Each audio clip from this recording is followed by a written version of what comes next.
Friends, welcome back to APGH all in one YouTube channel.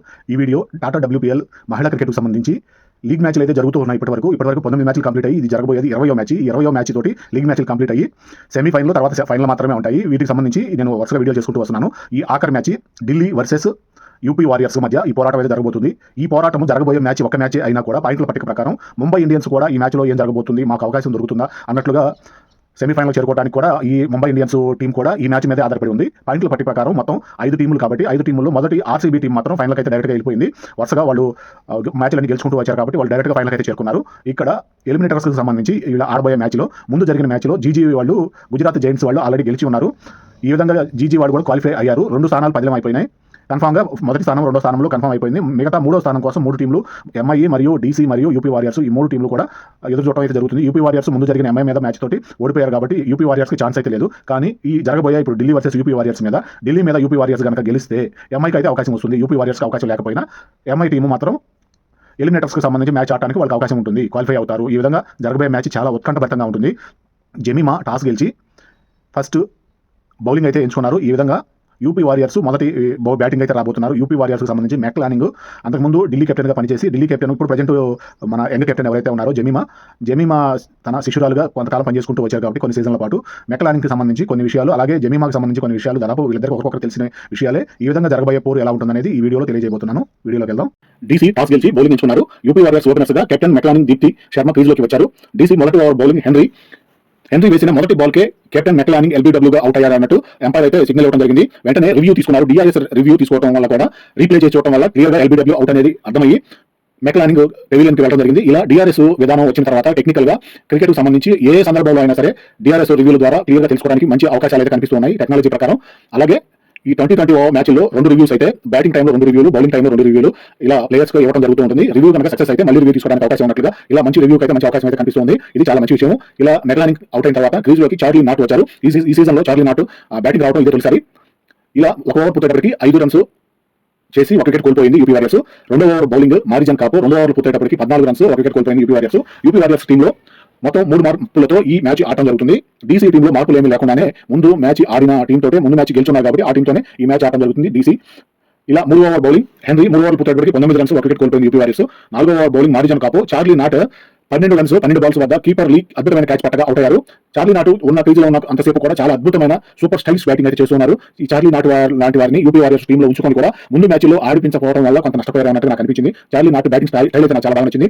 4వ over పూర్తయ్యేటప్పటికి 29 runs 2 వికెట్లు కోల్పోయింది UP warriors. 5వ over bowling Nandini Sharma క్రీజ్లోకి హ్యార్లిన్ Deol వచ్చారు. Nandini Sharma 6 balls కి 1 రన్ మాత్రమే ఇచ్చారు. నందనీ శర్మ బౌలింగ్ కూడా చాలా బాగా అనిపించింది. 5వ ఓవర్ పూర్తయ్యేటప్పటికి 30 రన్స్ 2 వికెట్లు కోల్పోయింది యూపీ వారియర్స్. 6వ ఓవర్ బౌలింగ్ కాపు ద్వారా దీప్తి శర్మ 24 రన్స్ 19 బాల్స్ కి నికీ ప్రసాద్ క్యాచ్ పట్టగా అవుట్ అవడం జరిగింది. ఈ విధంగా యూపీ వారియర్స్ కు సంబంధించి ముఖ్యమైన 2 వికెట్లు కోల్పోయారు. పవర్ ప్లే పూర్తయింది. 6వ ఓవర్ పూర్తయ్యేటప్పటికి 36 రన్స్ 3వ వికెట్ కూడా కోల్పోవడం జరిగింది. 7వ ఓవర్ బౌలింగ్ నందని క్రీజ్లోకి బ్యాటింగ్ వచ్చారు. 7 ఓవర్లు పూర్తయ్యేటప్పటికి 39 రన్స్ 3 వికెట్లు కోల్పోయింది. 9వ ఓవర్ బౌలింగ్ పూర్తయ్యేటప్పటికి 47 రన్స్ 4 వికెట్లు కోల్పోయింది. క్రీజ్లోకి సిమ్రాన్ వచ్చారు. 10వ ఓవర్ బౌలింగ్ కాపు ద్వారా డాటిన్ 5 రన్స్ 9 బాల్స్ కి LBW అవుట్ అయ్యారు. క్రీజ్లోకి గిరి వచ్చారు.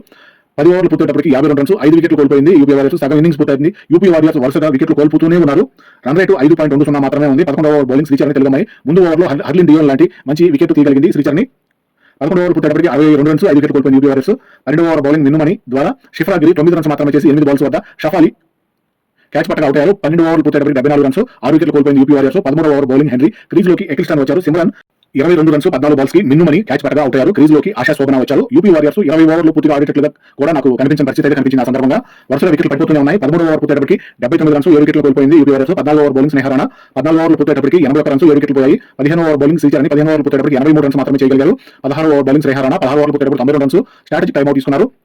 17వ ఓవర్ పూర్తయ్యేటప్పటికి 95 రన్స్ 8 వికెట్లు కోల్పోయింది యూపీ వారియర్స్. 20వ ఓవర్ బౌలింగ్ నందని తన 4వ ఓవర్ బౌల్ చేయడానికి వచ్చారు. ఇప్పటికి 3 ఓవర్ బౌల్ చేసి 13 రన్స్ మాత్రమే ఇచ్చారు. 20వ ఓవర్ పూర్తయ్యేటప్పటికి 122 రన్స్ 8 వికెట్లు కోల్పోయి యూపీ వారియర్స్ ముఖ్యంగా ఒక వికెట్ కూడా మొదటి నుంచి మ్యాచ్ స్టార్ట్ అయిన కానీ మెక్లానింగ్ మొదటి బాల్ ఎప్పుడైతే అవుట్ అయ్యారో అప్పటి నుంచి యూపీ వారియర్స్ ఎవరు కూడా క్రీజ్లో అంత పటిష్టమైన బ్యాటింగ్ తోటి చేయలేక అందరూ వచ్చిన వెంటనే క్రీజ్లో నిలబడలేక వెనుజరగడం జరిగింది. ఇలాంటి బౌలింగ్ డీసీ నుంచి వచ్చింది కాబట్టి వెంటనే పెవిలియన్కి వెళ్ళడం జరిగింది. ఇలా డీసీకి సంబంధించి కెప్టెన్ జెమిమా ప్లానింగ్ లో ఈ గేమ్ ప్లానింగ్ ద్వారా 122 రన్స్ మాత్రమే చేయగలిగి యూపీ వారియర్స్ భారీ టార్గెట్ అయితే డీసీకి ఇవ్వలేకపోయారు.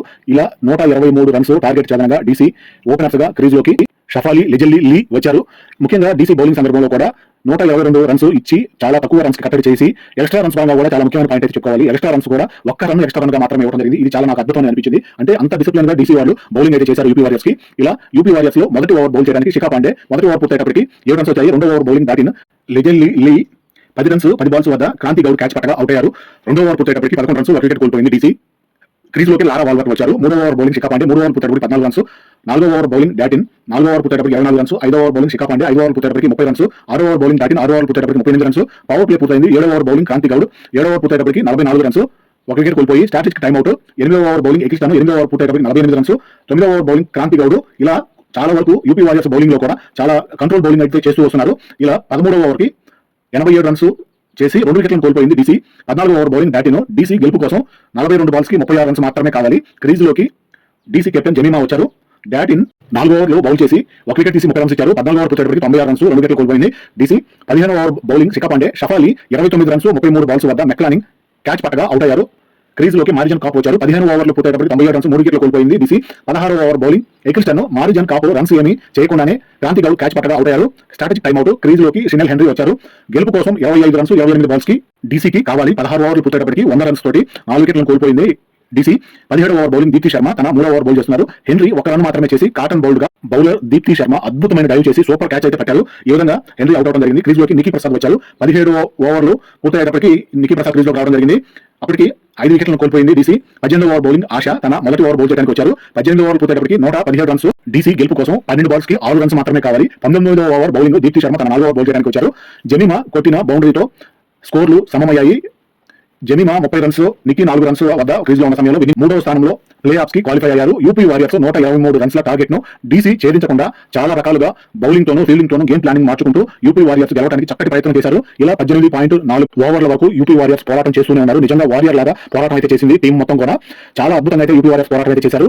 18.4 ఓవర్ల వరకు ప్లే ఆఫ్స్ లో జీజీ వర్సెస్ డీసీకి పోరాటం అయితే జరగబోతుంది. ఈ పోరాటంలో గెలిచిన వాళ్ళు ఆర్సీబీ మీద ఫైనల్ మ్యాచ్ అయితే ఆడి ఫైనల్ గా విజేతలుగా నిలిచిన వాళ్ళు కప్పును అయితే సాధించుకోగలుగుతారు. ఇది ఈ వీడియో. ఇలా యూపీ వారియర్స్ మొదటి నుంచి కూడా కొంత ప్రదర్శన లోపంతో 5వ స్థానంలోనే కొనసాగుతూ ఇప్పుడు కూడా ఆఖరి మ్యాచ్ లో కూడా 5వ స్థానంలోనే వీళ్ళు ఆడిపోవడం జరిగింది. ముంబై ఇండియన్స్ కు అవకాశం వస్తుంది అనుకున్న తరుణంలో ముంబై ఇండియన్స్ కూడా అవకాశం రాలేదు ప్లే ఆఫ్స్ కి క్వాలిఫై అవడానికి. ఆల్రెడీ ముంబై ఇండియన్స్ వరుసగా 2 సీజన్లు గెలిచి ఉన్నారు కాబట్టి ముంబై ఇండియన్స్ గెలవకపోయినా పర్లేదు అనిపించింది. ఈ విధంగా యూపీ వారియర్స్ పరంగా ముందు సీజన్ స్టార్ట్ అయినప్పుడు భారీ అంచనాలు అయితే ఉన్నాయి. పేపర్ పరంగా రికార్డుల పరంగా చాలా రికార్డులు అయితే యూపీ వారియర్స్ టీమ్ లో ఉన్నా కూడా ఆన్ ఫీల్డ్ లో గ్రౌండ్ లో వాళ్ళు అంత ప్రతిభను చూపించలేక చివరికి ఆఖరి స్థానంలో ఉండిపోవాల్సి వచ్చింది. ముంబై ఇండియన్స్ 4వ స్థానంలో ఉన్నారు. డీసీ 3వ స్థానంలో, గుజరాత్ జైన్స్ 2వ స్థానంలో, ఆర్సీబీ మొదటి స్థానంలో కొనసాగుతూ ఇప్పుడు ప్లే ఆఫ్స్ కి అయితే టీంలు క్వాలిఫై అవడం జరిగింది. డీసీ మరియు గుజరాత్ జైన్స్ ప్లే ఆఫ్స్ అయితే మ్యాచ్ ఆడబోతున్నారు. తర్వాత ఆర్సీబీకి కొంత విజేతలుగా నిలిచే అవకాశం ఉందని అనిపిస్తుంది. డీసీ టీం కూడా ఇప్పటి వరకు జరిగిన 3 సీజన్లలో ఫైనల్ ఆడి రన్నర్స్ గా మాత్రమే మిగిలారు. టైటిల్ విన్నర్ గా గెలవలేకపోయారు కాబట్టి వారికి కూడా కొంత అవకాశం ఉంటే బాగుందని అనిపించిన ప్రకారం వీళ్ళకి ఇప్పుడు ప్లే ఆఫ్స్ లో జీజీ మీద గెలిస్తే ఫైనల్ ఆడే అవకాశం అయితే వస్తుంది. ఇది ఈ వీడియో ఎంతతో ముగిస్తున్నాను. థ్యాంక్ యూ, ధన్యవాదాలు.